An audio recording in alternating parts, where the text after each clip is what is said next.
Right, it's been quite a while since the last stream. I haven't had any other streams since like the one that I tested my new setup. Everything seems fine. How's everyone doing? Right, give me a sec. Be right back. Get some water.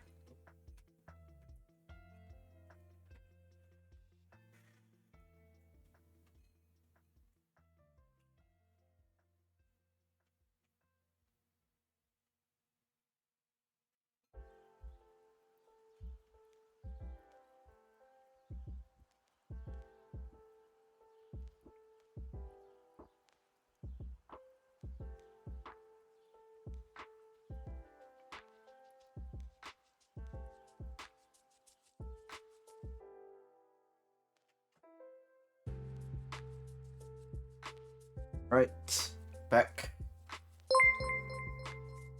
Okay, been quite a while since the last stream. I just woke up like quite a while ago. So I got home from like a tournament today in the afternoon, and then I just knocked out. Super tired. Like my friends out then like they continue like play testing after the tournament. I'm like I'm going home. Too tired over the weekend. Like Friday I had drinks before the tournament, so like got home quite late. The tournament was like only like 4 hours later. So that was quite rough on me. I didn't get much sleep, so like 4 hours later straight to the event venue, then like whole day of competing. So it's like good. So I didn't really get that much rest in the past few days. So like today I went back home. I think I got home at like 6. So it's like 10, it's like 12 a.m. right now in Singapore. So I got home at like 6. Yeah, then I just crashed up until like an hour ago, which is like 11 p.m. Yeah, so decided since I woke up in the middle of the night, nothing to do, why not stream? So yeah. Alright, yeah, thanks, new TCG. Yeah, this GAO was quite stacked. Like the top card actually was a good representation of like all the top players in Singapore, because most of them made it. Yeah. I can't remember exactly like who was in top card, but like it was a very good representation of the Singaporean like top percentage scene in my opinion. Yeah. Most of the people like we all know each other. Or a lot of good players. Yeah. It's like the whole Singapore ranking board is in top card. So yeah, hoping for like more top cards like these. Because I think like if you play well you deserve to be you make top card consistently. Yeah. Except for my friend like Julian though. Lost in top card. I think we made it pretty far. Best black belt player I know. He's the only black belt player He's the only black belt player that I'm afraid of. So that's why I chose not to like give any respect to Blackbeard. Like if y'all can see my list for the list that I ran, let me just bring it up. I think I have it on yeah. So if y'all can see the list that I ran for GAO, like I don't give two shits about Blackbeard. I only run like one of each spell. Then like I didn't run the 8-cost Luffy. Yeah, I just don't respect Blackbeard in Singapore. They're all trash. Only Julian puts up a good fight. Yeah. I like there was one day I played tested against him. I think like over a course of 10 games I only won 2. Real bad. Yeah. Top 2 not qualified for Worlds yet. So like how Asia to qualify for Worlds is not just one tournament. You have to win like 2 or 3. Yeah, it's a bit hard for me to explain because it gets quite confusing. Like when I type it out, it looks kind of fucked. But like TLDR is like usually okay. So Grand Asia Open, right? Is your fastest way to Worlds, but only one person makes it to Worlds. So like every Southeast Asian region has their own Grand Asia Open tournament, where like the top 2 of that tournament specifically, and assuming like both players in top 2 are residents or have some form of residency or visa for the country, they can make it to the next tournament. If not, like let's say there's someone that's a foreigner in top 2, slot gets passed down to the 3rd place. Yeah, then top 2 goes on, top 2 of each like SEA region. So let's say like we have your Singapore, Malaysia, Indonesia, Philippines, Taiwan, like all the 2 people from each region or each country goes on to play Grand Asia Open finals. So this tournament is like 16 people if I'm not mistaken, where like you have 14 that qualified through the normal like Grand Asia Open in their respective regions, and then you have Grand Asia Open finals, where like not finals, sorry, last chance qualifiers. So we call it LCQ, where like two players that can be from anywhere can qualify for the GAO finals in the next day. Yeah. So that will be happening a day before the actual Grand Asia Open finals. So both will be in Thailand. Yeah. So the next tournament I made it for would be Grand Asia Open finals. Yeah. So I'm heading over to Thailand to compete in I think maybe 3 weeks time. If I'm not wrong. I think second week of August. Yeah. So making top 2, I got all my flights and accommodations covered by the company. So it's sponsored by the organizer. Are you confident you'll qualify for the World? I mean, I'll try my best. Only one person makes it. Yeah. So we'll see how it goes. Worst case, second place, I can make it to Asia finals as well.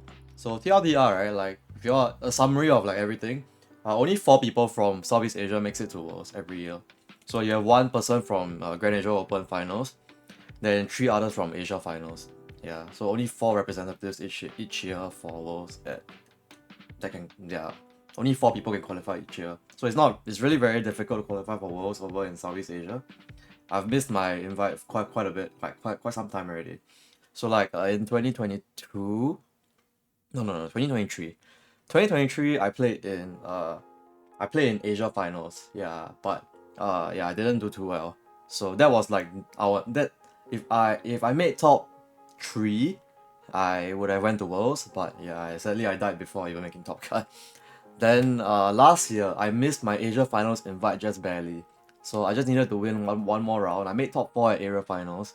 If I won that round, I would have went to area finals, Asia finals, and played out for a Worlds invite there, but didn't make it.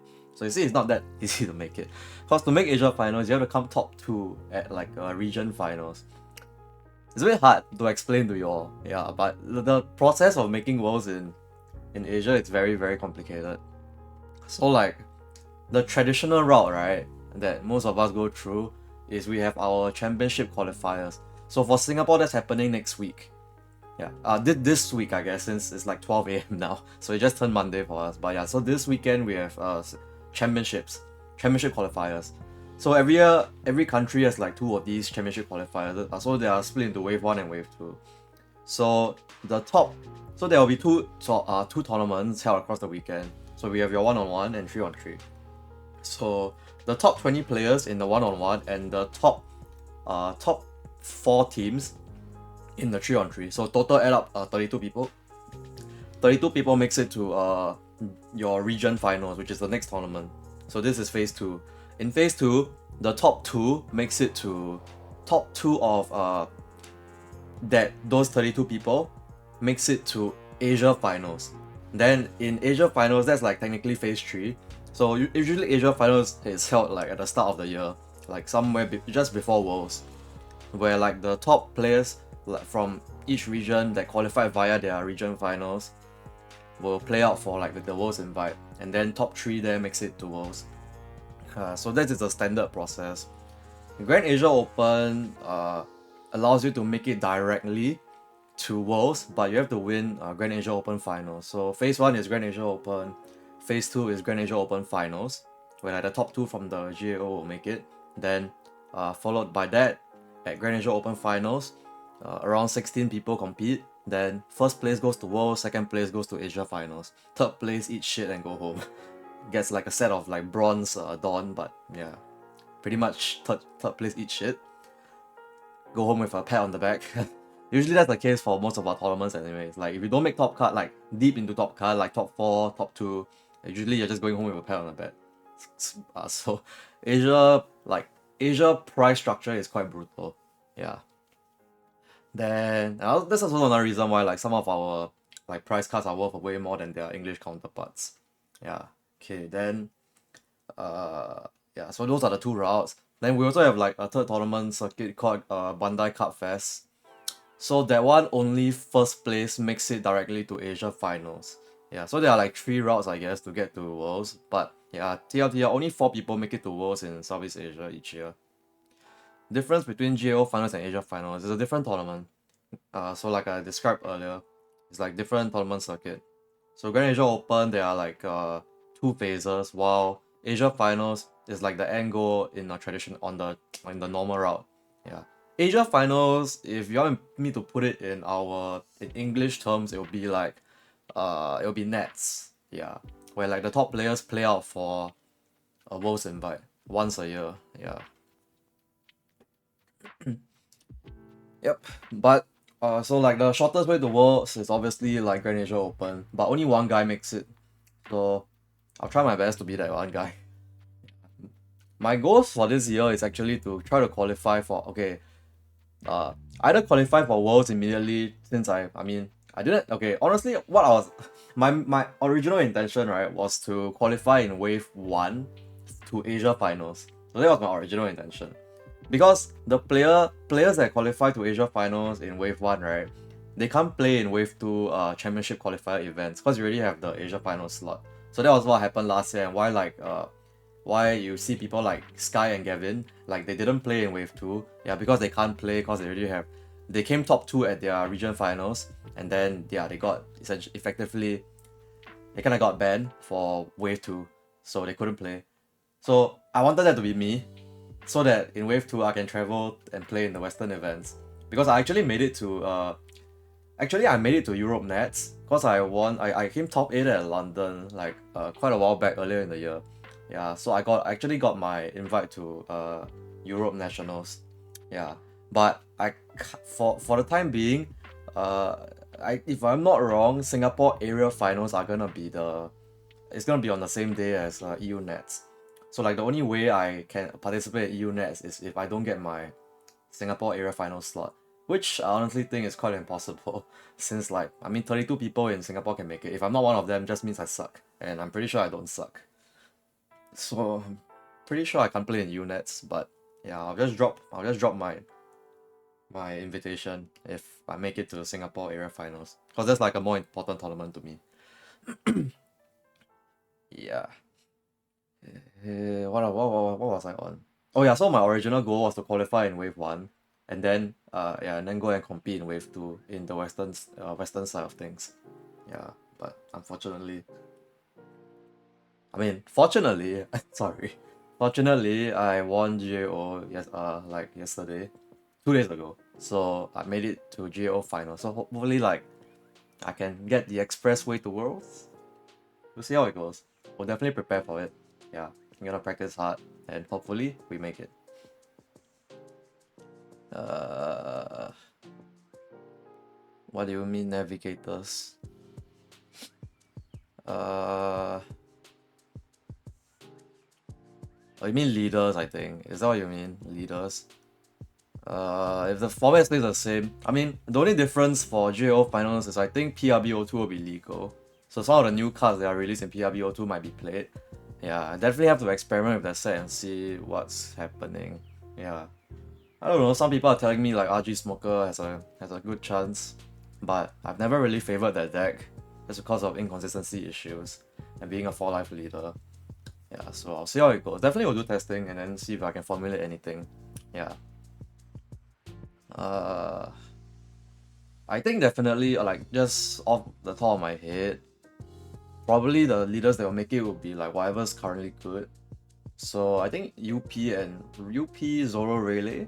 Yeah, probably these three have a good chance to make it. These are probably like the top leaders. I think UP is definitely the core. I think they're like by far the best deck. So we'll see how it goes. I'll prepare and just figure out what deck I'm playing for the event. I mean currently it's on UP, but it might change after PRBO2, right?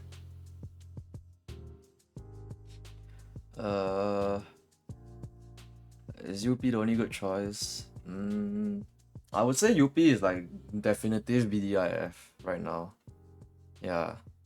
But definitely because it's like a smaller scale tournament, right? Where like 16 people, you can sort of put everyone on the deck if I know all the competitors that qualify for GAO. So I can try to put them on decks and then figure out like what's a good deck to bring into the field. Yeah. Yeah, see how it goes. But for sure I'm definitely probably on UP, I think, currently. Unless PRBO2 testing makes me have a change of heart. Yeah. You will destroy us in the West. I don't know. Oh, I'm actually heading to Florida regional. So I have a friend whose wedding is in August, in like late August. I think third weekend, like 20 plus August. So I'm heading to USA, Seattle, for the wedding. Then after that, I'm flying over to Florida to compete in the regionals, and then after that, I'll be heading back to Singapore. So it's quite an action-packed like June, July, and August for me. Yeah, like just traveling around, especially August. My August schedule is quite packed. So like right now, I have first weekend I'm gonna have Singapore area finals. Assuming I make it, I probably will. Then second weekend, okay, either that or EU Nets. If I don't make it for Singapore area finals, cause I didn't qualify, I'm booking a ticket to EU just to play Nets immediately. Yeah, so I'm gonna have plans for the first weekend of August. Second weekend, I'm heading over to Adelaide in Australia to compete in regionals. Then the third weekend, I'm probably heading over to like I said, I'm heading over to US. Then following weekend, uh, actually no, that's already September. Florida is like in. I'm heading over in the third weekend. I'm gonna be staying there for like 3 weeks. Then the first week of September, I'll be playing Florida. Yeah, then after that, I'll be coming back to Singapore. Probably have like a 1 month break. Yeah, so I'm probably just gonna chill. Don't wanna get burned out. Yeah, so quite a action-packed like next few weeks for me. What am I playing in OPO3? I mean, so far looking at all the leaders, I'm a big fan of Ace, like as a character, not the leader. So like I hope he's good, but so far not really. I don't think that much. But leader so far, I think out of everything that released, I think the one that has the most potential will probably be RG Luffy. Yeah, because having like free counter with your Dawn is quite sick. Then also, I think the leader I'm most excited for will be like the last leader. Yeah, I think it's gonna be Emu if I'm not mistaken. So hopefully she brings like a new dynamic into the One Piece card game. Yeah, I've always been waiting for like a toolbox like from your grave or deck kind of deck. Yeah, because usually I'm the kind of player that values consistency a lot. I like to have decks that can toolbox for stuff. So I don't know. Black decks are usually like toolboxy in nature because of like their ability to take cards from the trash and whatnot. So see how it goes. I've been waiting for like a deck that like manipulates your trash. Like you can use that as your second hand, for example. Or like search your deck for cards. So we'll see. But for now, while I'm playing OP13, I'll probably like fuck around with Ace and Luffy, I guess. Yeah. What's your ban list prediction? Mom? Probably. Like, this card didn't get reprinted in PRBO2. Yeah, but it's like a generic like purple staple. So like if it didn't get reprinted in PRBO2, I'm thinking it probably gets hit. I don't know. Plus if you hit Mom, I think UP okay. I don't know. I don't want to put my finger on anything because ban list can always like if you think something is obviously gonna get hit, you need to think about like what's the next thing that becomes good. So they might do like another hit to like sort of check that. So like you look at the most recent ban list, right, with Jinbei, Raigo, all those cards, Moria. If you hit everything but Raigo, right, it actually looks like a good ban list. But because of that, and like yellow might be like too strong. Then like they hit Raigo to like circumvent that. So that's something that I would expect for like subsequent ban lists. Like you hit the problem at hand, but you also hit like the thing that might become the next problem. Yeah. So yeah, I don't want to say my predictions are I think UP will get hit. That's for sure. But I don't know what will get hit. The leader gets banned, Mom get hit, I don't know. I don't know what will happen. Don't want to think about it. No point to have this unnecessary noise in my head. Yeah. Anyways, like the only people that are worried are like those that I guess have problems like building decks, I guess. Because of like it's like cards are expensive, I guess. Yeah. But yeah, I'm not one of those people. So I don't really care. Like I'll just gravitate to the next best deck. Yeah. I'm a meta slut, just letting you all know. I always play tier 1. Yeah, cause I don't like to lose. I usually whatever you see me playing is usually the BIF. Yeah. Not Roger. I think Roger seems okay. I don't know. Like the support is like good. Like it's what the deck so far it's like just ram. So it's like what the deck needs. But I don't know if that is good enough. The deck looks very helmet. It's like just ram and slam 10 cost Roger and just chain 10 cost Roger and chill behind like a 11k leader. Cause like you give minus 2k to the entire board and then your leader gets plus 2k. Yeah.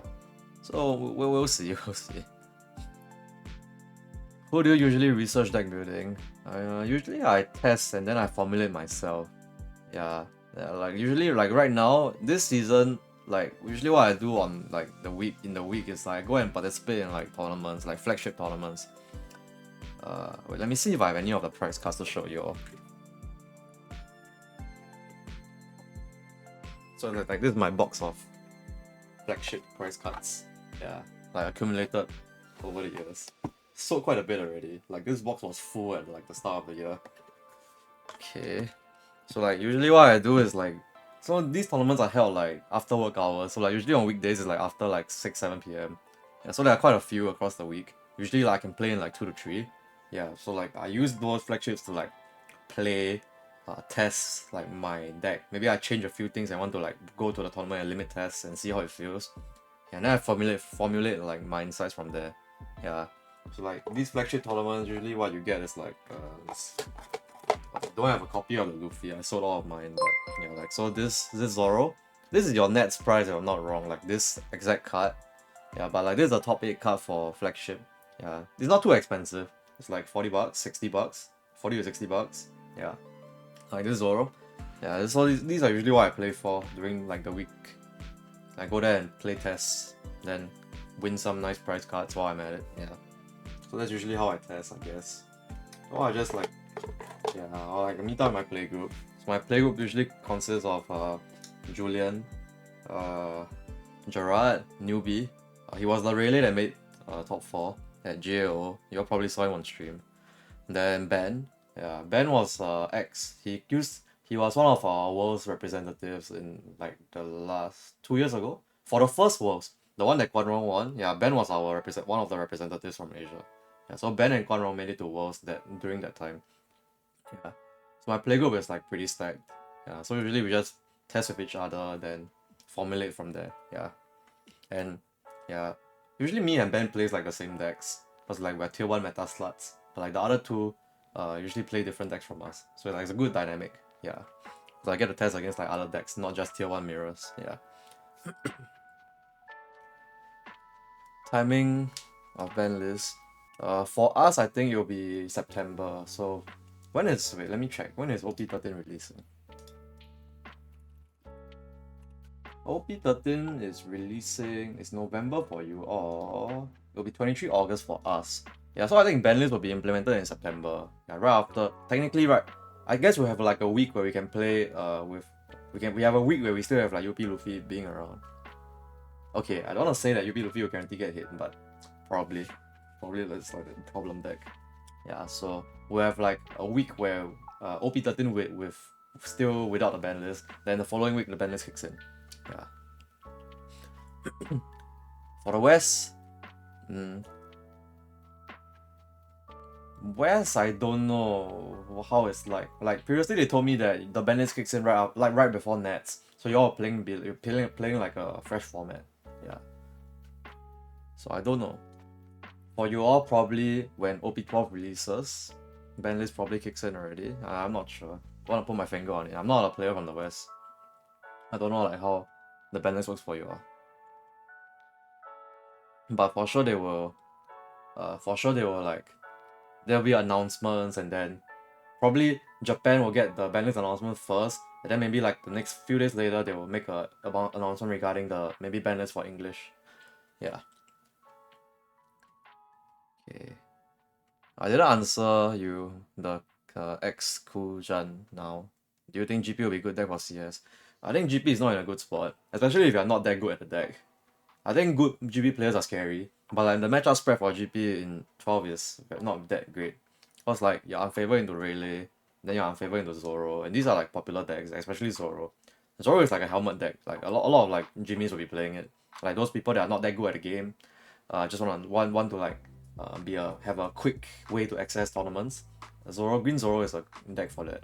Yeah, because the deck is damn dumb. Don't need much skill expression to play the deck. Just put on a helmet, just hit side, hit leader, hit side, hit leader. It's not that, yeah.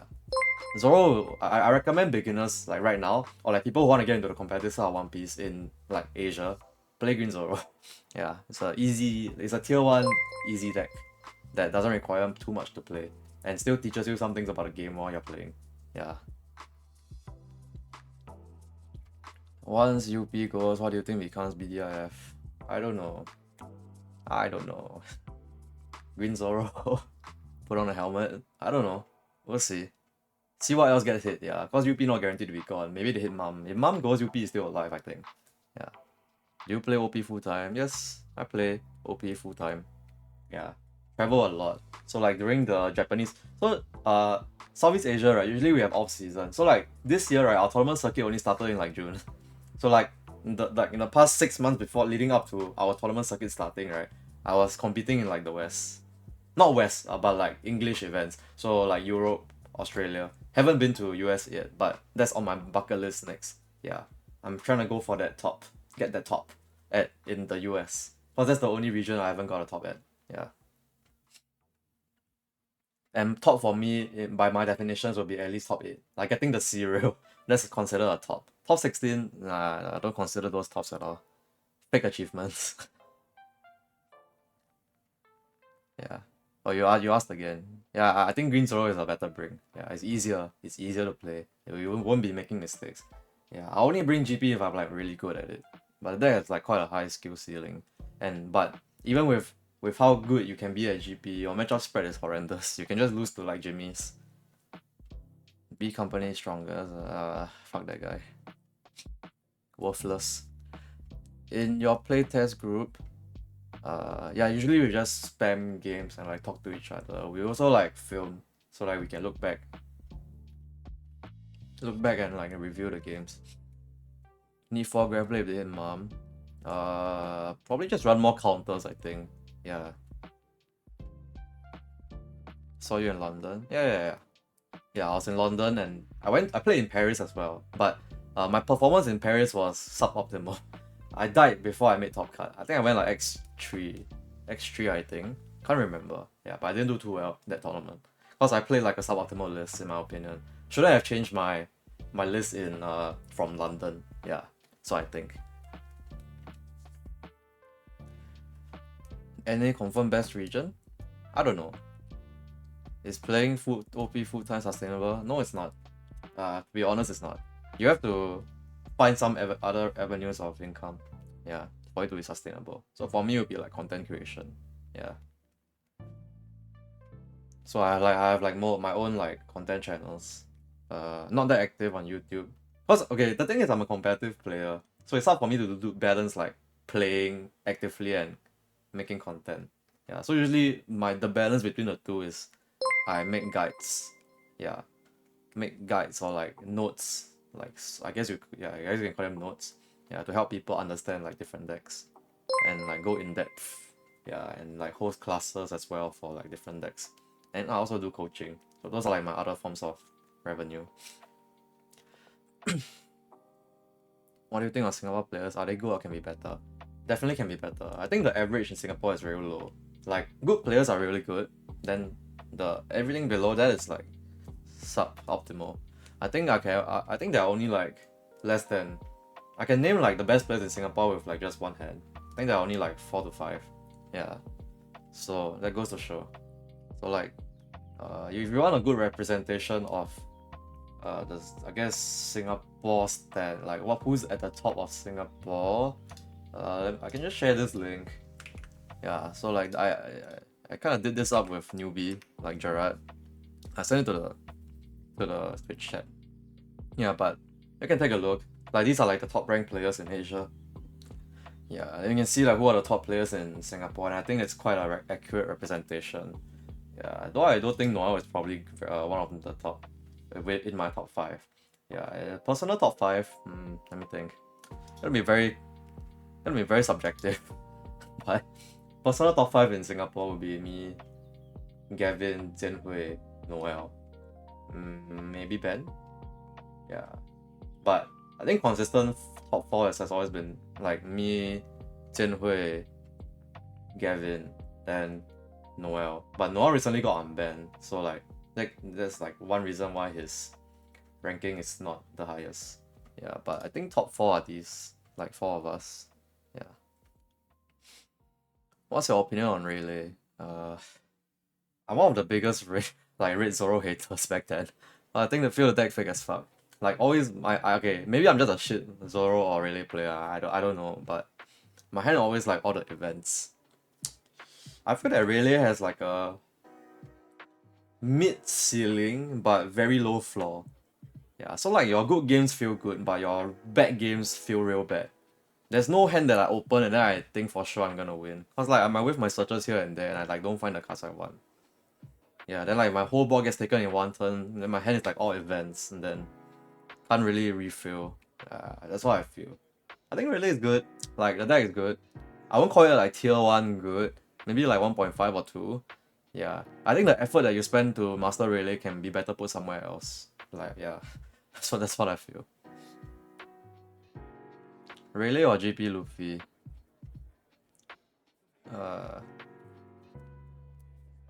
If you want me to compare the two and say which one is the better deck, I think GP better, but that's my biased opinion. Yeah. But I hate both of these decks. Yeah. Because of GP Luffy, I didn't make top cut in Malaysia. Because I played it for 3-on-3, right? So in Malaysia CS, 3-on-3 I was with Noel and one other guy. So Noel played Bonnie, the other guy played UP, and then I played GP. I lost 3 games because like I was short 1k counter, then I need my giant to get me like a 1k counter, then I took like 2 bricks, draw 2 bricks. Then my last life was a brick as well. Yeah, so I died like 2 games because of this. The other game was because of a bad matchup, fight Rayleigh. But yeah, lost to 2 buggies as GP because I had to gamble on like a 1k counter. But out of 3 to 4 cards, I didn't find it. So I kinda hate GP because of that. What's your tips for Rayleigh for UP? I don't want to go into too much detail right now because I still have a tournament this weekend. But just get to 9 cost mom. Not that hard. No Gerard. I guess I can. To give Gerard respect. To give Gerard respect, I guess I should put him there. Yeah, I guess. So 5th place tied with Ben and Gerard, I guess. Hopefully they are in the stream. But yeah, this is my personal top 5. Yeah, bias is biased. I'm for sure number 1, right?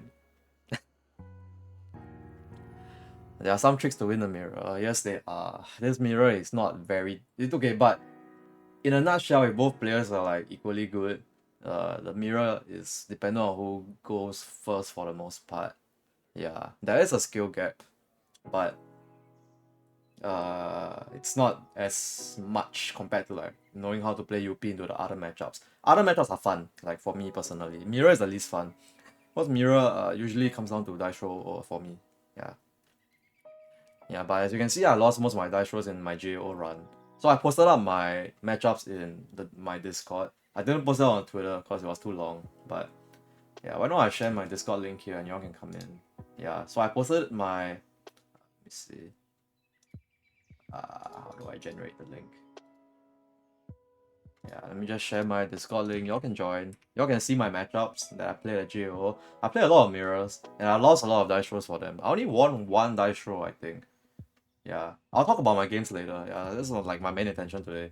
I wanted to review like the GAO stream, but it got like taken down, and I don't really want to use like other content creators' content for my own content. But yeah, so I lost a lot of dice rolls. Mirror sucks. I've only won. Oh, I won 2 dice rolls. Yeah, but like I played 5 mirrors that day. I think 1, 2, 3, 4, 5. 5 dice rolls. I lost 3 dice rolls. Yeah, but I still won most of them. Finals was definitely because Noel bricked. Like, they didn't have color query. But more or less, Mirror have some skill gaps. Some. I don't want to go into detail also, but there is a little bit. Yeah. But other matchups are more skill intensive. Yeah. What do you think is a noticeable difference between the Western players and Eastern players? Maybe the speed we pick things up. Yeah. Probably because of that. But I can't really put my finger on it. Yeah. Just based on my observation throughout like the 2-3 years of One Piece, right? Yeah. Sometimes I feel Western, like so far, like all the stream games I watch on, like that's why I don't watch like stream for West. I look at them, I'm like, I don't know what animals I'm looking at. Looks like a complete clown fiesta. They're like doing stuff that I never imagined I could ever do. Yeah, that's how bad it is. Yeah, like you don't really see this in like the top level. Yeah, but every game I watch, like top card game, I'm like, how did these people even make it here? Yeah, but yeah, it's all good. Let's see. Yeah, valid for OP11 Battle Betty. I'm not actually in OP11, right? The matchup I don't want to see is the mirror. I like Battle Betty. I'm okay to see. Yeah, I'm not that afraid of it. Do you think this list is valid for Battle Betty? Yeah. I guess it's still valid. Yeah. Plus, you still have the Baguas, the G-Blades, and the Four Thread. It shouldn't be too much of an issue. I mean, if they roll you with like double Betty into Ivankov Karasu into Karasu again the next turn, then yeah, then I just die, I guess. But I can get lucky also, like maybe I trigger some RAM, and then suddenly I'm back in the game. So a lot of variables I can go for the Betty matchup. Usually once I get past like turn 3, I'm quite okay. Yeah, it's not that bad. For me at least. Yeah, I'm not that afraid of Betty. But for sure one of your like worst matchups, I guess. But once you get to be able to play like Mum and Stabilize, usually you will win quite easily. So I kinda like that matchup, because like you know whether you win or lose in like the first 3-4 turns. Yeah, based on starting hand also. Are you still allowed to play in CS? Yeah, I am. It just got confirmed today. I am. Why would I not be able to? Why would I not be able to play CS? Because I'm not even guaranteed anything right now. I'm not guaranteed the Asia Final slot. I'm not guaranteed Worlds. I'm not guaranteed Area Finals. I'm not guaranteed anything. I haven't qualified for like any Phase 2 tournaments or Phase 3 tournaments. So, why? So why can't I play CS? Happy with your list for next tournament. I'm gonna make changes. Probably make changes. Yeah. What made you full send into OPTCG? I mean, I like the game. Yeah. So previously, before One Piece, I was playing card. I've been a card game player for most of my life. Yeah. Yeah, I got into card games really early. Like I think when I was like, so I'm 25 this year, right? I got into One Piece. I got into card games at like 12, 11 or 12. Yeah. So like quite early. First card game I played was like competitively is Pokemon. Yeah. So if like ever One Piece dies, right, that's the next target I'm looking to go into. Yeah, but yeah, so Pokemon was my first actually competitive card game. Yeah, that I actually took seriously. Yeah, I played a little bit of like Yu-Gi-Oh at the side. Yeah, but I'm not too much of a fan of Yu-Gi-Oh. But yeah, I played Yu-Gi-Oh. Then like next card game I approached competitively was like Vanguard, and then like Buddy Fight. That's the period where most of us met. So like a lot of the top players in Singapore right now for One Piece, right, we all met through like Vanguard or Buddy Fight, like one of these two. Yeah. So I was playing Vanguard throughout after Buddy Fight died. Then One Piece was the next thing. Yeah, in fact I actually won like back-to-back Vanguard tournaments in Australia, I think, before One Piece came out. So like that was my last like Vanguard tournament I competed in. I think it was like a 3-on-3 tournament, if I'm not mistaken. So there were like 2 3-on-3 tournaments back to back. Then like at that period I just graduated. I just graduated from my diploma.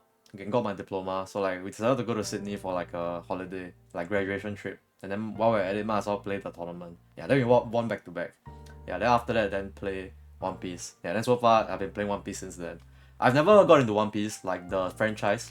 I really never got into it. I was turned off by the amount of like chapters and like the episodes, right? Yeah, too much.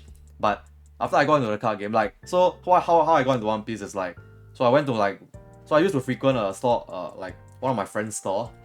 So like he brought in like the demo decks. Yeah, then so we played some games and I really enjoyed the game. Like it actually felt so like a good breath of fresh air compared to what I was playing previously, which was Vanguard.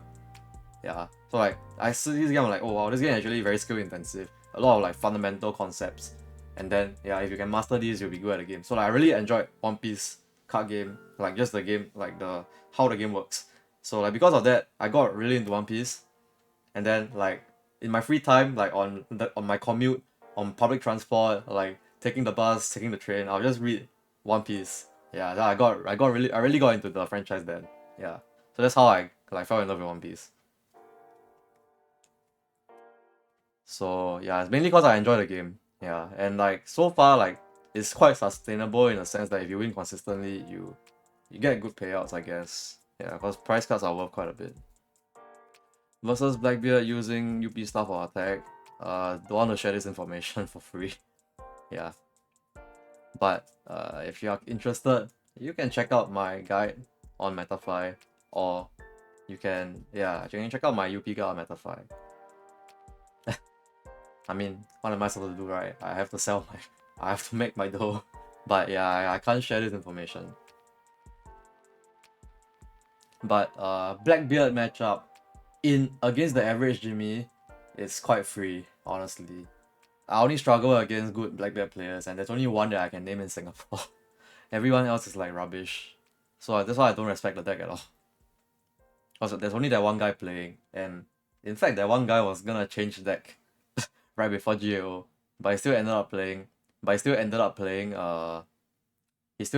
playing Blackbeard. Yeah, he made top 16, but died to one of he died to GY Law in top card, which was very unfortunate because it's like a very favored matchup. Yeah, he lost because the GY Law like high rolled him, like trigger like blind leader effect into 2 Cavendish or some shit. Yeah, I'm not too sure what the details are, but just unlucky. The green yellow player is a fucking luck sacker, I swear. Like I lost to him in top card. I lost to him in Swiss as well. Like he had no searches, but he raw draw 3 7 cost law.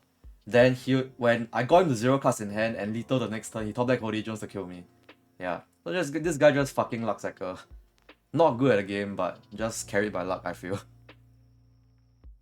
The same guy that same guy says against UP, if I only have one attack and he float 2 Dawn, I'm gonna attack into Bagua and pray he doesn't have Bagua. I don't know what's going on in his head. Brain spoil. I'm not gonna name who he is, but you all probably know. Don't respect him at all. What else? What are the fundamentals get good at the game? Most common skill set that is shared across all card games is like resource management. Yeah. For One Piece, the main differential factor for One Piece versus other card games, right, is like the Dawn allocation. Yeah. Because usually games with a mana system like One Piece, right, like costs money, like your Dawn, you use them to pay for card cost, right? Most games like this, you can't really do anything else with your mana. But One Piece, you can. You can actually use your mana to like make your attacks bigger. So that's one thing about One Piece. Yeah. And so that's one thing that you have to get used to. Yeah, but definitely fundamentals will bring you very far in One Piece. Cause like every deck requires a skill set. And usually that skill set is the same. Like across most decks. Only decks that are like only decks that are like mechanically different from how the game wants to be played, like I guess BY Luffy, skill sets can be a bit different. But yeah. Fundamentals will be sequencing, hand reading, knowing how to hand reading, how to attack, how to defend, when to counter, when to take life. Yeah, a lot of things actually. A lot of things. Hard for me to fundamental content is like the hardest to put into words. Because usually every game state is unique, and it's hard for me to like think like how to like imagine like a board state and then explain from there. Usually how I teach fundamentals is like I look at the board and then I like teach from there. Yeah. So like coaching, right? How I do coaching is like my mentees will usually run games and then I'll like guide them through the games and explain to them like why we're doing certain things. And then hopefully that clicks with them. Yeah. But fundamentals will go a long way for sure. Yeah. Just how I suggest people to improve their fundamentals is to like just play not just more, but pay more attention to detail. Like when you play, you need to be able to make sense of your plays. Yeah, so you need to be able to like, so before you do something, just ask yourself why you're doing it. Then if you can rationalize it well, then that's a good way to improve. That's how I improve my gameplay usually. Yeah. Review your games. Don't like playing many games don't really mean jack shit if you are like the same level. Yeah. So another way is to just have a good play group. Y'all can practice together and like just share insights together. That's very, very important, I feel, for One Piece. Yeah, having like a good play group. Any general idea on how I came up with this list? Just play test a lot. Yeah, play in a lot of tournaments and then figure it out. But the main thing that got me going for this list was that I chose not to respect Blackbeard as a deck at all. Yeah. And it did pay off. I mean, firstly, I won't struggle into any Blackbeard that's not Julian or Tianhui. Slash, same guy, yeah, Julian is Tianhui, but we usually call him Julian because it's easier. Yeah, but I'm only afraid of Julian in Singapore. I think every other Blackbeard is like rubbish, so I'm not afraid of the rest. So there's only the one guy I'm afraid of. So why do I need to give that deck so much respect? So that's one thing that I decided to do when I make this deck list. Yeah. Because against the shit Blackbeards, I don't even need my spells to win, usually. That's the best BY Luffy, I guess. YB, yeah. Maybe not BY, YB. I mean, have you all seen him play? Monkey. I miss BY. I miss BY too. Yeah, I regret not getting into the deck like back in OP like 9. OP 8, OP 9. I regret not playing BY. Instead, I was like a Dofi player. Yeah, yeah. But I should have gone into BY during the OP 7. Like after RP Law got banned, I should have went into BY instead of Dofi. That's one thing I regret. Yeah. Then instead of playing Dofi for OP 10, I should have played Blackbeard. Yeah. So there are a lot of regrets in my One Piece career. But now that I have come into like I have accepted it, right, and like realized like what kind of player I am, yeah, I'm a filthy meta slut. So I should just play what is good, what is consistent, and what like rewards perfect gameplay. Yeah. So those are the decks that I'm looking at right now. Instead of just being off my brain, play the easiest tier 1 deck and get good at it. No. Now I have to think about it. What deck has the highest effort to reward ratio when I'm playing the game of One Piece? So back then, instead of Dofi, I should have played BY. Because I was still, I do have some BY tops as well. Like I actually came to, like the first tournament. So how I got into BY was, I learned it from like the best BY in my opinion in the world. So it was Putichai from Thailand. So like there was this one tournament in Indonesia. I think it was Bandai Cup Fest. I mainly went there to just buy like the entry. Like I just went there to buy cards. I didn't really intend to compete and win, for example. So what I wanted to do that tournament was to learn how to play BY Luffy. So I played BY Luffy for that tournament, and I also like talked to Putichai a lot, and I got like, I guess you could say like he sort of coached me on how to play BY, and a lot of things clicked for me. And then because of the experience, right, I played BY for Adelaide, which was the following week. Yeah, because that format was either I play Dofi or BY, and despite being a Dofi slut, I decided to play BY. Yeah, so I regret not playing like these kind of decks. Yeah, so I do miss BY, because BY is a deck that rewards you for playing perfect. Yeah, and I really enjoy navigating to the navigating as BY, because it's not a Moria spam deck. Yeah, a lot of like different mechanics, knowing how to when to search, when to draw cards as well, count your probability. And because of that, I kind of knew where my Morias were.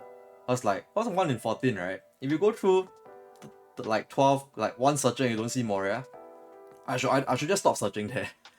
Just so then I just play Sabo and draw, and usually most of the time I will draw Moria. So you can sort of like use probability to count like where your cards are.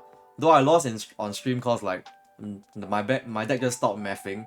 Like I didn't have any 5 costs in like 24 cards, I think. Like I gone through half my deck and I don't see any 5 costs. Yeah, so I just lose. Yeah, but that's just card games in general. Yeah, even though you can min-max your stuff and like use probability to like math stuff out, right? Like when you can see your cards, it's not gonna work all the time. But most of the time it will. But sometimes you just die to bad variance, which is just One Piece. I mean, not just One Piece, just card games, part and parcel. Yeah. What do you think of the cards review for OB13 so far? Anything you're looking forward to or not looking forward to? I'm looking forward to the black leader, Emu. I hope. Yeah. Hope it brings a new dynamic to One Piece. But everything released currently, I'm not excited for anything in particular. But I do like Ace. Yeah. So I'll probably like experiment a little bit, see if it's good. Yeah. But for me, usually when I'm finding a new deck to play, right, what I do is I try everything, and then I will settle on something that feels like, in my words, it will feel sexy to me. So the deck must feel sexy to play. I must feel good playing the deck. Usually that's my indicator on how I determine whether a deck is like tier 1 or not. Yeah, cause I only play tier 1. So I will know how a tier 1 deck feels like. Like, if you want to hear it from everyone, you should hear it from me. Yeah, because I'm a filthy meta slut. So I will know I will know what's the best deck. Like I can feel it. Yeah. So that's one thing. Yeah. So I'll try everything in OP13 and then I'll see what I settle on. Yeah. If you see me settle on something, yeah, the deck is probably tier 1. Never forget SFK. Yeah, good times. Good times. But I'm definitely in a better place now. Yeah. Green Zero is a real deck. Real deck. The deck is good. Yeah, the deck is good. And it's also a deck for Jimmy's, unfortunately. So like if you want to get into like One Piece right now, if you're in Asia, play Green Zoro. Yeah. What was your hardest matchup on your Yeah, I'll talk about it. Yeah, I'll talk about it in a bit. Yeah, I do want to go through my games, like talk about them. See what I can piece together in my head. Yeah. This is the first tournament, one of the first tournaments where I didn't like do any post-match report. Because I really wanted to lock in. Yeah, I don't want to think about any other thing. I just want to play a game at a time. Yeah. So I didn't even report like my scores like I would usually do in my Discord. I posted them at the end of the day. Yeah. I just wanted to lock in. Don't want to keep updating stuff. Yeah. Just wanted to focus, play the tournament, one game at a time. Do you think SG community is healthy? Yes and no. Yes, in the sense that there's always like enough people that can fill up an event. No, in the sense that for when the pricing for weekly tournaments are not good, there is not a lot of like show ups. Yeah, I like when there are more show ups, so like we can have more rounds in the tournament and I get to play more games. And of course, yeah. So just an example, right? So like before like this whole Luffy and Zoro were the prize cards for like our weekly flagships, right? The pricing was let me see, this Kobe card. Yeah, this Kobe card. So this Kobe card is worthless. It's like worth like 60. This is the first place card, by the way. So it's worth like 60 bucks, I guess. 50 to 60 bucks. So like the tournament entry to play in the flagship tournament, right? It's like 20. It's like okay, it ranges from 15 to 30 bucks. The most I paid for was 32 bucks. But yeah, around that range, right? And you're telling me my highest payout is this card, and I have to win like 4 to 5 rounds to get this shit? Yeah, it's not worth it. So like for like the normal average Singaporean One Piece player that wants to play in a flagship, you're not gonna play this, right? You're not gonna play for this, right? Like for what? Firstly, for the average guy, you probably don't think you can win, because like top players will be playing. But honestly, this season none of us played. But like your payout is like not good at all. So like this was the top 8 card, the Hibari. So this is worthless. This is like 10 bucks. Yeah, so you don't even get your money back by playing the tournament. And I know I only have one copy of this Kobe that I got from GAO. So this is my only copy of Kobe. So that just goes to show like how unfrequently I played during this wave of prize cards, and this was on for 3 months. Yeah. Only recently they changed to the Luffy and the Zoro, and like there are more sign-ups now, and you get to play like full 5-round flagship tournaments. Yeah, but so it's not healthy in the sense that when the pricing is not good, no one will play. Yeah. So it's not good for shops also, because like shops rely on like one of the ways they get money is like they rely on like your tournament signups. So it's not healthy in that sense. So how to solve this problem? Just always have good price cards. Yeah, don't make these shit cards. Don't make nobody nobody wants Kobe, nobody wants Hibari. People want like good cards. Yeah. I've just been trying to choose characters I like from One Piece. Yeah, that's usually how I do have I have a One Piece collection. Yeah, maybe I can show it to you all. I do have a One Piece collection. Yeah, like I try to collect like all the alternate arts and then like manga. But I've stopped for quite a while. Yeah. Since so I opened like 11 cases of OP9 and I didn't get a single manga, and from then on I just decided to buy singles. Yeah. So like my manga page for OP9 is blank. Like I have nothing because I didn't open jack shit for OP9. So like from then on I've decided I'm a singles man from now on. Yeah, I'm just gonna buy singles. Maybe I should start being a meta slut too. Yes, I think if you wanna win consistently in One Piece, you do have to play the good decks. There's no such thing as catching people off surprise, I feel. Because the good players know what everything does. So they're not gonna get caught off guard. Maybe I should start being yeah. If you wanna win, yes. Yes.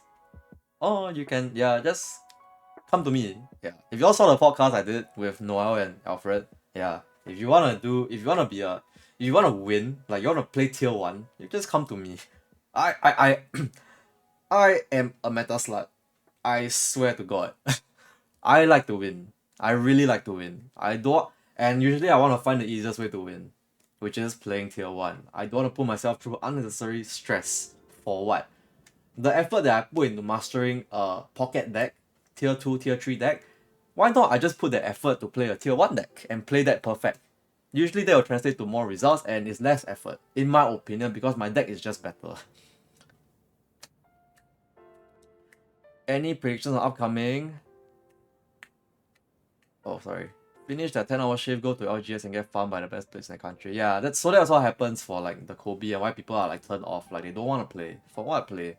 And I don't want to play. Cause the payout is not good. It's just not good.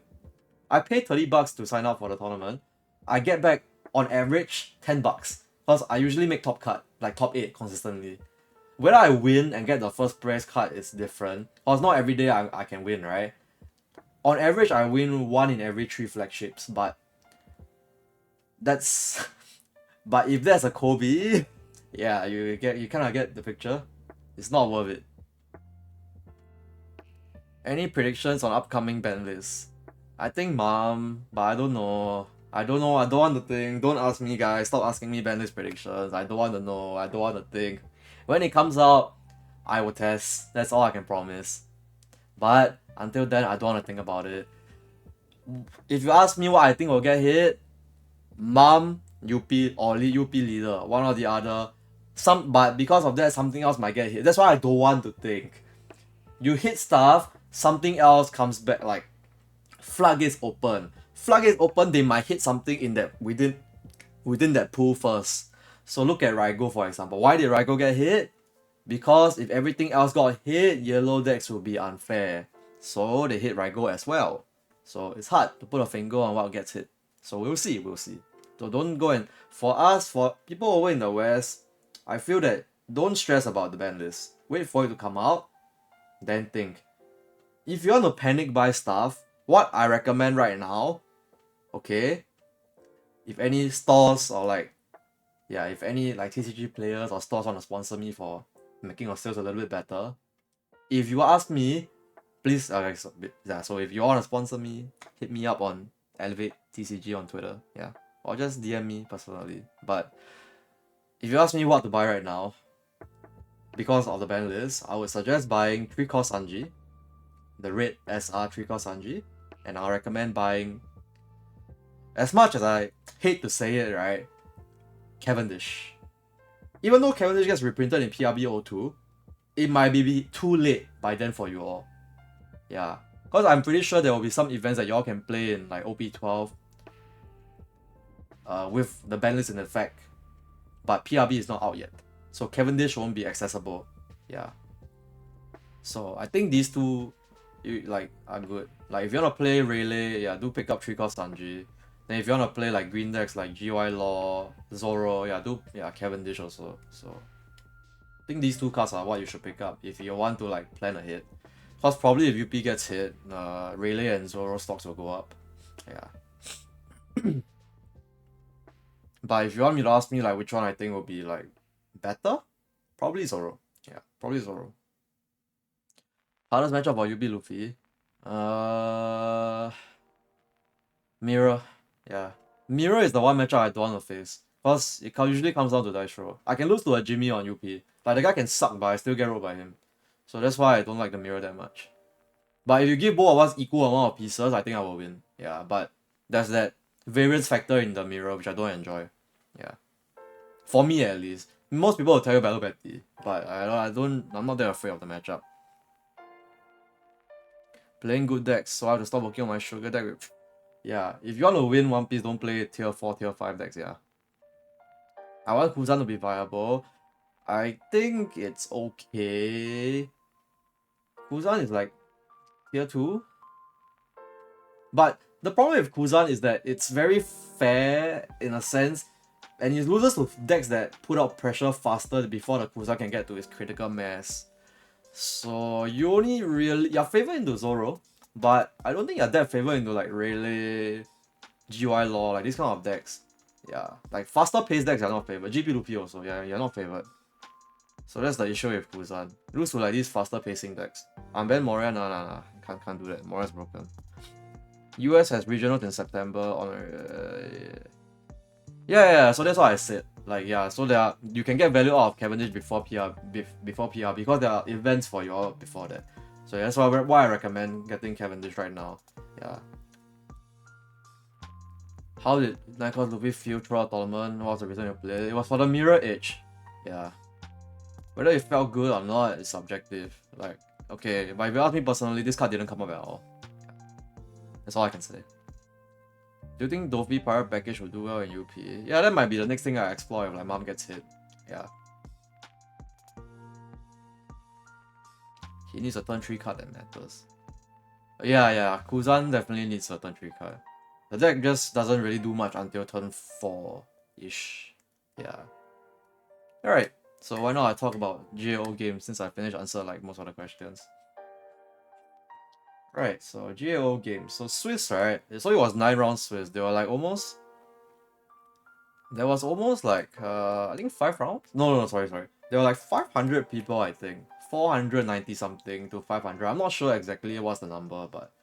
Yeah, so quite a good turnout for GAO. So it was 9 rounds Swiss, then top 16 cut. So X1, undefeated and X1s will make cut. Then I think only a few X2s made it. Yeah, I think only like 5 or 6. I'm not sure. Yeah, but so yeah, quite a long tournament. 9 rounds Swiss into top cut. Yeah.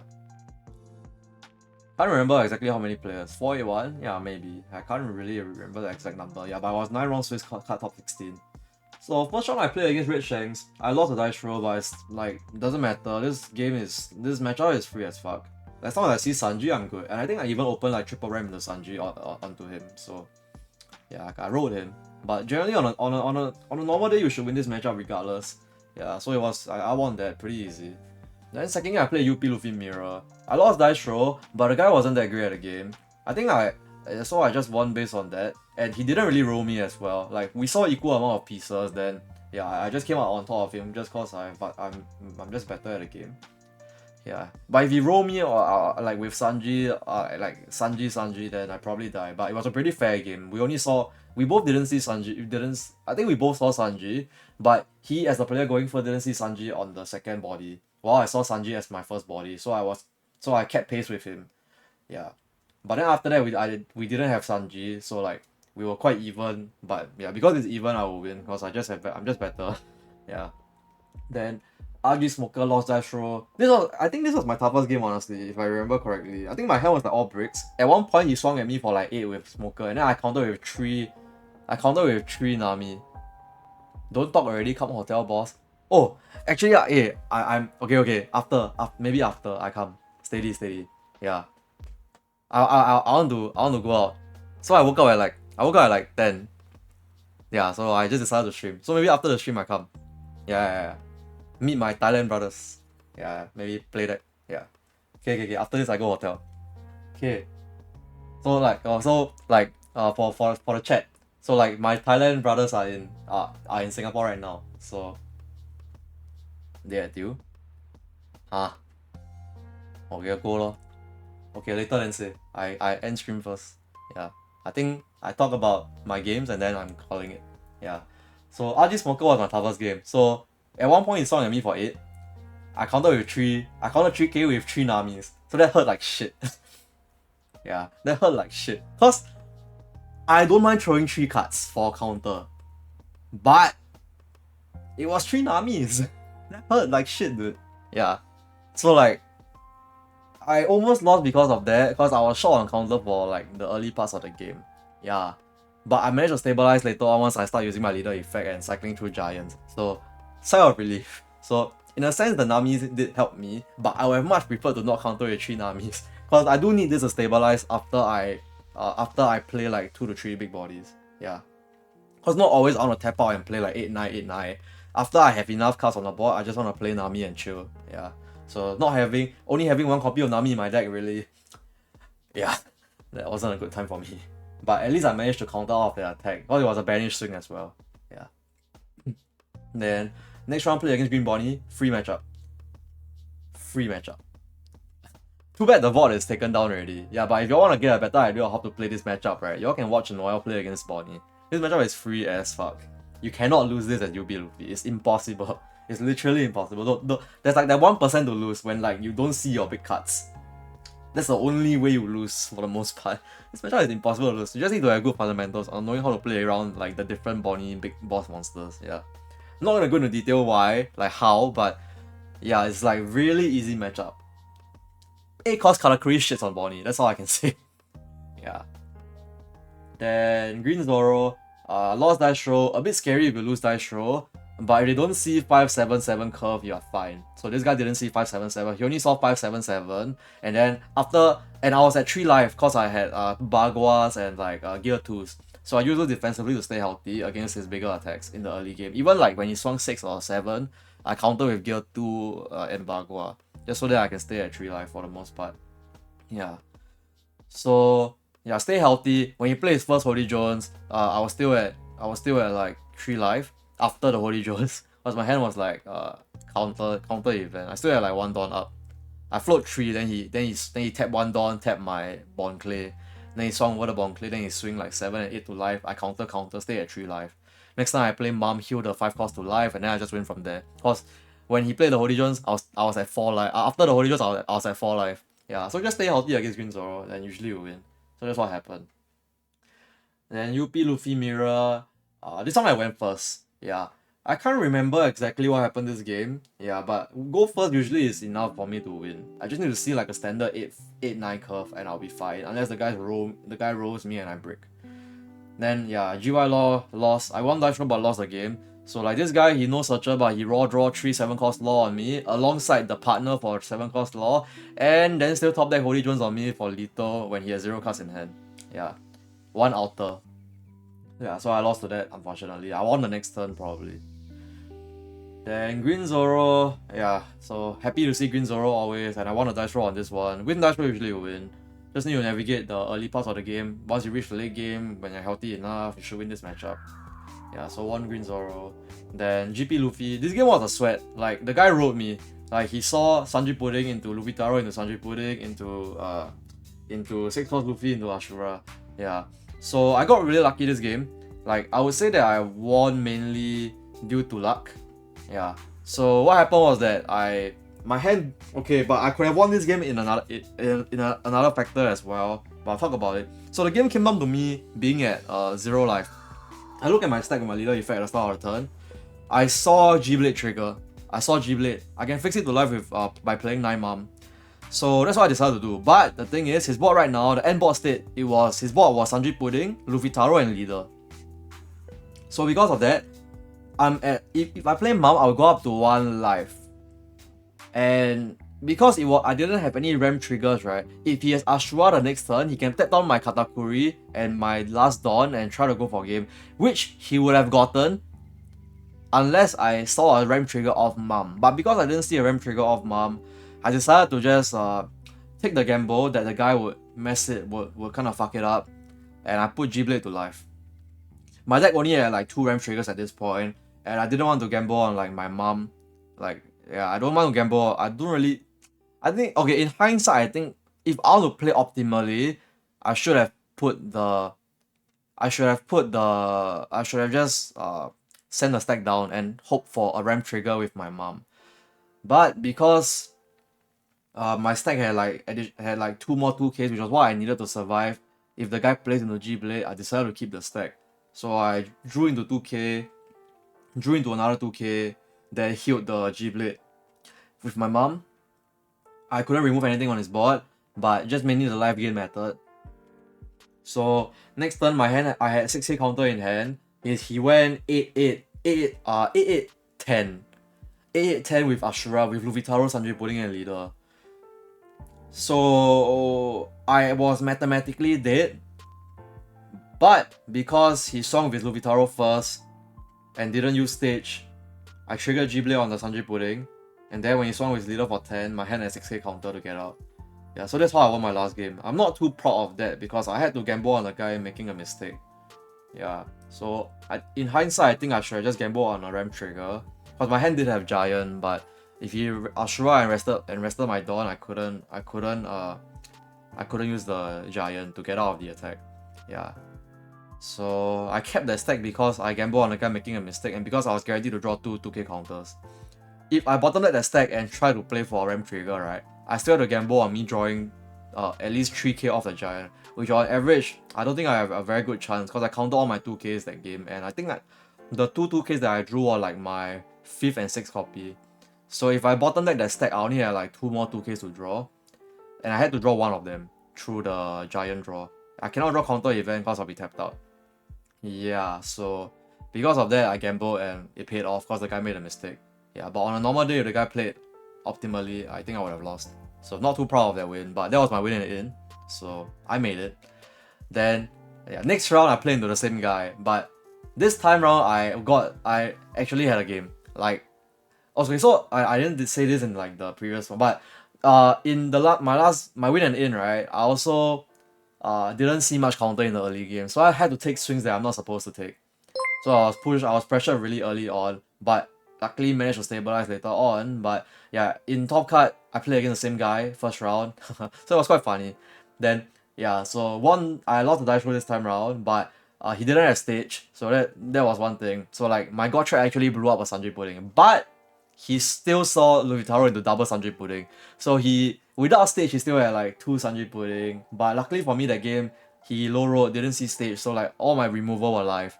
So I won because of that. But this game I had a good start as well. I went second, but I had Sanji and Kata on curve, followed by Sanji into Mum. So my board was huge and I had counters in the early game to like stay healthy to get to this point. So yeah, from there I just win. Yeah, GP usually, in my opinion, is a favorite matchup, but against a really good GP player, it's a bit close. But this guy, I wouldn't say he's that great. Yeah. Then rest of the games were UB Luffy mirrors. So top 8, unfortunately, I queued into Ben from my play group. So I rolled him this game. I won the dice roll, and then I saw Kata into Sanji into like double Sanji or something. Yeah, so I rolled him. You're just going first thing. This is just part and parcel of the mirror. You just have to accept it. You can't really do much about it. So unfortunately, I won Ben. Bummer that I queued into him in top 8, but it is what it is. Top card was stacked, so we are bound to see familiar faces. Nothing we can do. Felt bad, but that is just how it is. Then, yeah, so I wrote him. But I would say this is the one game that I wrote it throughout the whole tournament. Yeah.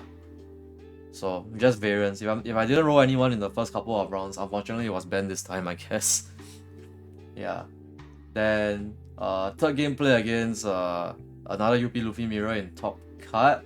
Won this one. The guy went for Usopp and Pudding and had to gamble on me not drawing counter off the top, but I did draw counter off the top and I got out of the attacks, so I won that. Then lost a dice roll on this one as well. Yeah, but I did see a decent enough start. I saw like double Sanji with big body to pair, going second. So that's at least like the bare minimum you need to win the mirror if you're going second. Need to see Sanji, definitely. Sanji in the big body. Then yeah, last game played against Noel finals. Yeah, this was I'll say this was the freest game. Cause like he braked.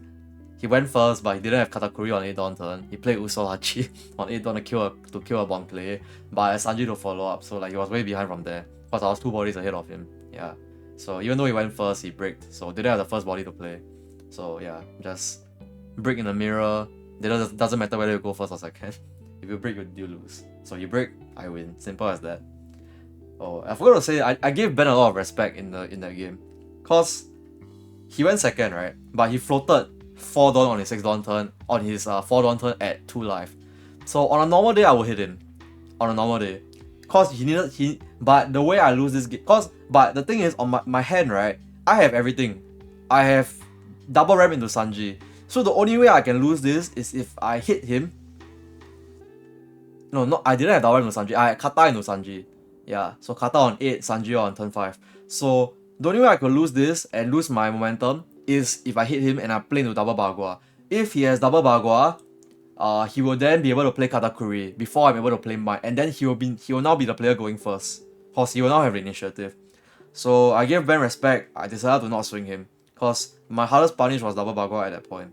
So I just play around my hardest punish, and yeah, then next time he played Nami, and yeah, I couldn't float down for Bagua, and yeah, I just played Katakuri, and I was just ahead by then. Yeah. So yeah, I gave him a lot of respect. Float 4 Dawn, yeah, I pass. Okay, so yeah, that's sort of my GAO rundown, I guess. Yeah. Okay, so Gerard, send me the details. I would shower and I'll take a cab over.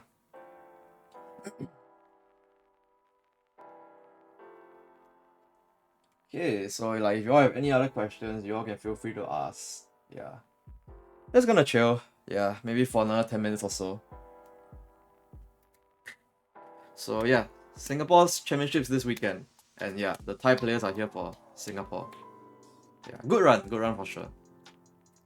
Green Zero prefer first against UP. Should I say this? I think it's common information though. Okay, so yes first.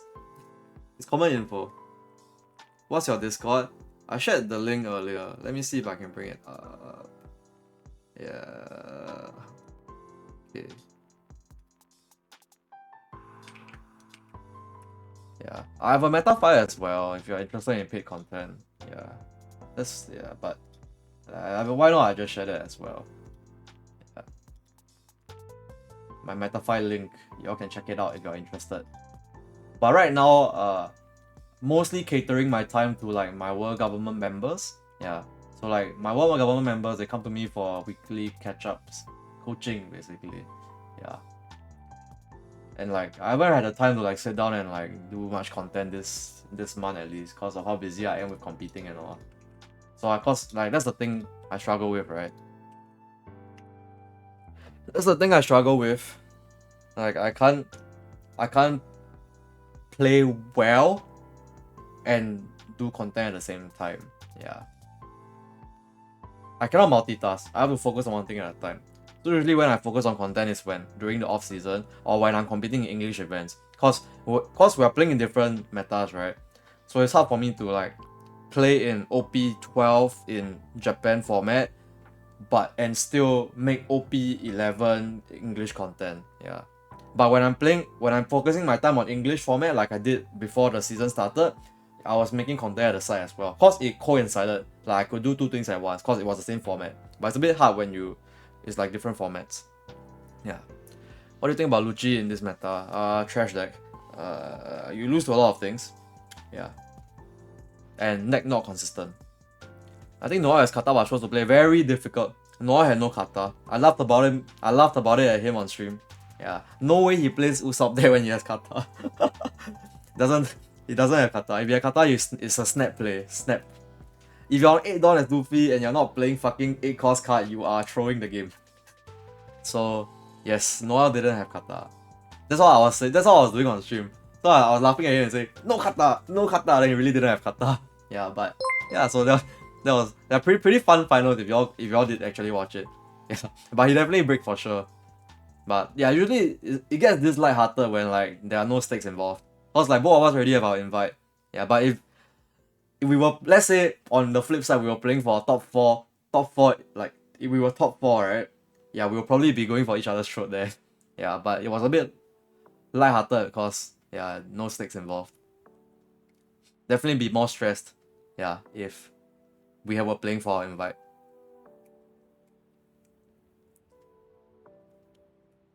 Does your meta file also include complete OP 12.5 environment? Yeah, I didn't make any like meta breakdown for OP 12.5. No, sorry. I haven't started on OP 12 content at all. Yeah, cause English format might be different. Yeah, cause of the ban list. So I want to wait on that. I will be playing English events as well, so y'all can relax. If you are okay, I would say that you can trust me with content regarding One Piece, at least the competitive side of things. Yeah, most of my reads are usually correct, cause I always play tier 1. So if the easy way out is just to see what I play and then learn from me.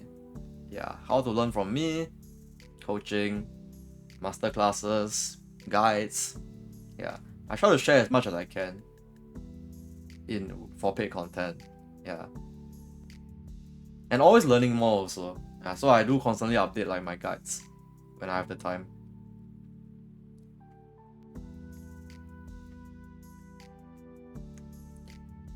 So not yet, no OB12 content just yet.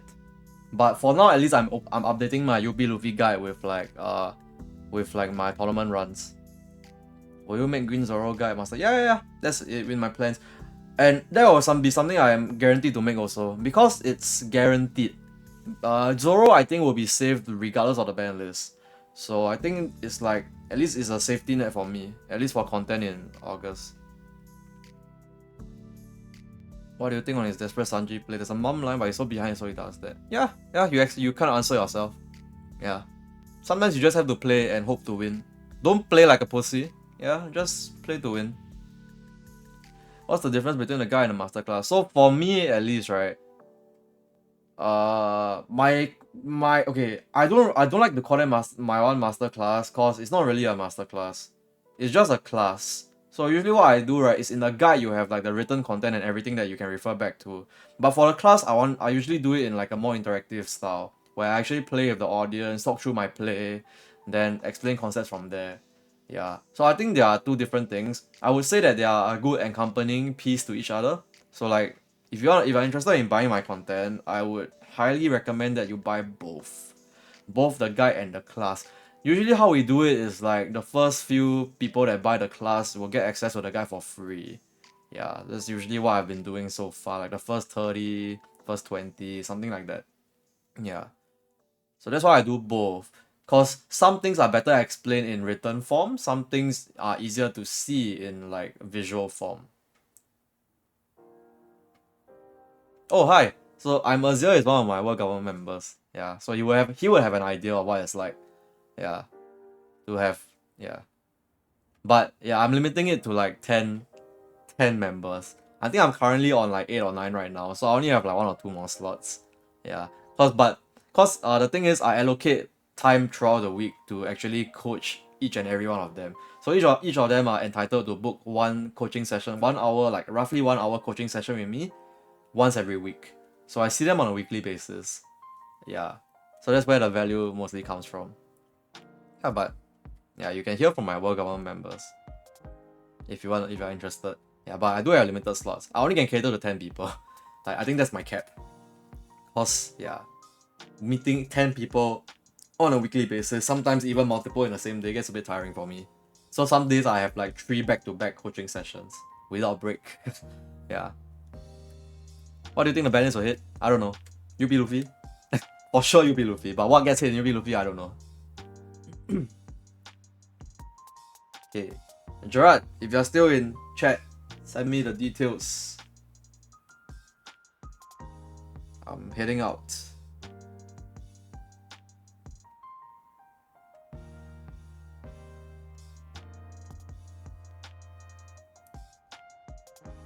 Okay. Anything else you wanna ask? I'll close the stream in like 3 minutes. Okay, Julian. Julian is in the stream. So Julian is good boy 9696. Fuck Julian.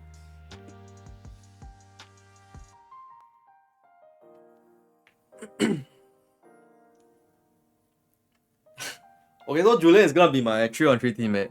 Yeah, so my 3-on-3 lineup for Singapore is me, is Gavin and Julian. What do you mean unless I want to lose? Hello, I'm the only one that won in the past week. So I get some freedom from playtesting for a while. Okay, but I think today I think I'm going out to Tadek. I think so. I just woke up. So just now I come home from flagship, right? At like 6. I knock out until like 11. Yeah. They say hotel boss. Go find my brother Puti Chai and Biggie.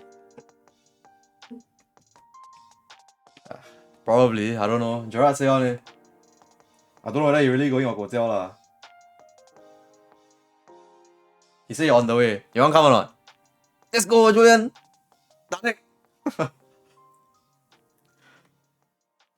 Say you should go lah. I think if you want to play really, or you should go and allocate some time to go and learn. I don't know.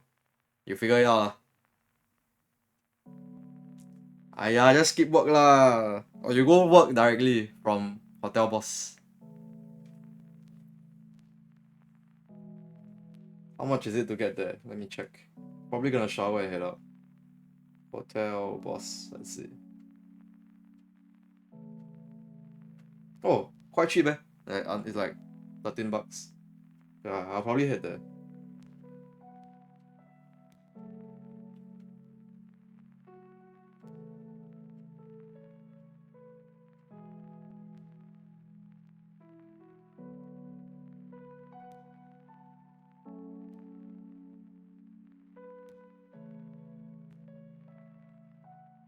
Yeah, you settle with Jura lah.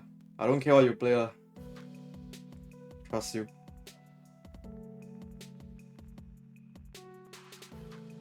Okay. Anything else that y'all want me to go through? If not, close the stream in 2 minutes. Next stream. What's my plan for the next stream? Probably after Singapore. Yeah, after Singapore CS. Probably talk about my run then. Yeah. I don't have much time to do like content in this month at least, cause I'm busy playtesting. Cause all the tournaments this month and early next month is all Singapore based, so a lot of it's very important tournaments to me. So I have to focus on this rather than creating content for this month at least. It paid off. I mean, it paid off. Why not UP in 3-on-3? I don't know who's the UP. There's definitely a UP in 3-on-3. Every 3-on-3 should have a UP, I think. But I don't know who's playing UP for my team. It's either gonna be me, or it's gonna be Gavin, it's gonna be Julian. I don't know. We'll see who gets the order to play UP.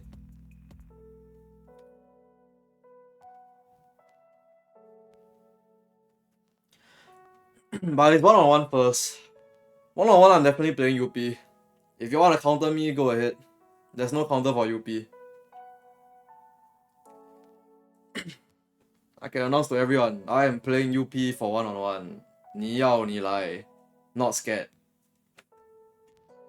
But yeah, even my list is here. Yeah, you all can see. This is my GAO list. I posted it on Twitter already. Yeah. Okay. If nothing else, I'm gonna close the stream. So alright, thanks all for tuning in today. Yeah, I'm gonna be heading out. Go and find my brothers. Then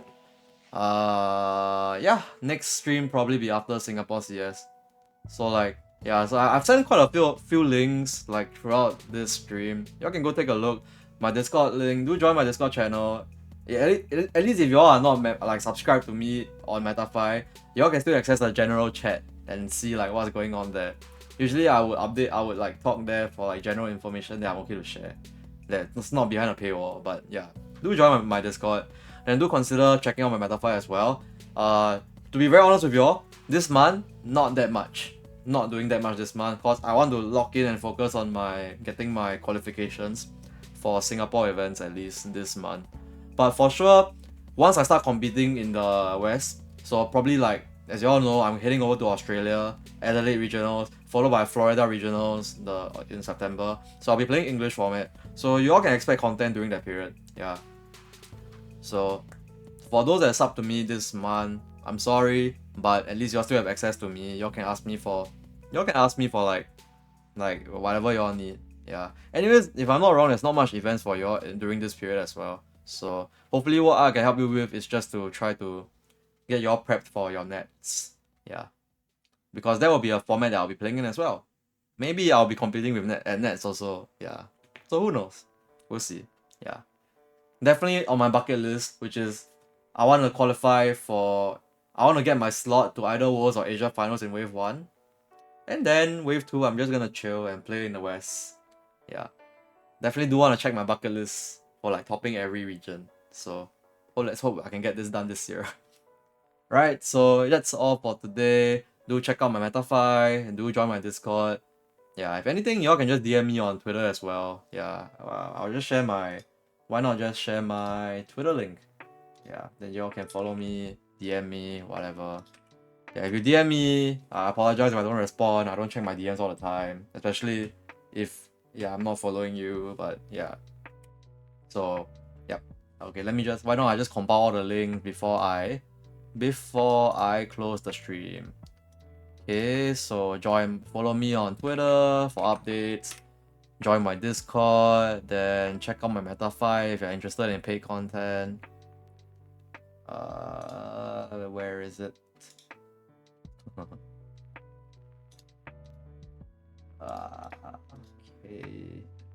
Wait.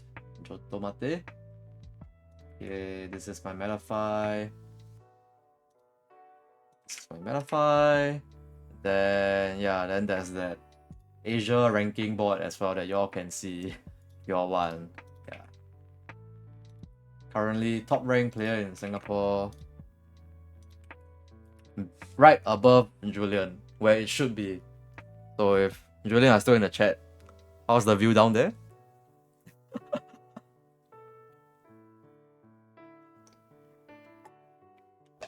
Alright, that's all today. Calling it a day. I'm gonna head out. Maybe play cards with my Thailand brothers. So I'll see you guys in the next stream, probably after this weekend. Yeah, after this weekend. So yep, that's all. See you guys. Bye bye. Thanks all for tuning in.